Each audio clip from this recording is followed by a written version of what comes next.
అన్నీ బాగుంటే ఈరోజు వైఎస్ఆర్ కాంగ్రెస్ పార్టీ తొలి జాబితాను జగన్ విడుదల చేయాల్సిందే. ఇడుపులపాయ వేదికగా ఒకేసారి రాష్ట్రంలోని అన్ని లోక్సభ స్థానాలకు, అసెంబ్లీ స్థానాలకు వైఎస్ఆర్ కాంగ్రెస్ పార్టీ అధినేత జాబితాను విడుదల చేసేందుకు రెడీ అయ్యారు. ఈ మేరకు జగన్ ఇడుపులపాయకు చేరుకుని అభ్యర్థుల ప్రకటన చేయాల్సిందే. అయితే వైఎస్ వివేకానందరెడ్డి హత్యకు గురికావడం పెను సంచలనాన్ని రేపింది. అభ్యర్థుల ప్రకటన కోసం ఇడుపులపాయకు చేరుకోవాల్సిన జగన్మోహన్ రెడ్డి బాబాయ్ హత్యతో పుట్టెడు దుఃఖంలో పులివెందులకు వచ్చారు.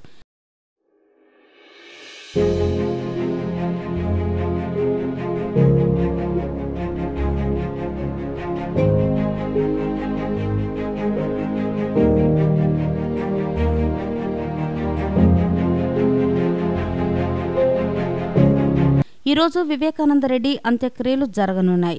దీంతో సహజంగానే వైఎస్ఆర్ కాంగ్రెస్ పార్టీ అభ్యర్థుల ప్రకటన కార్యక్రమం వాయిదా పడింది.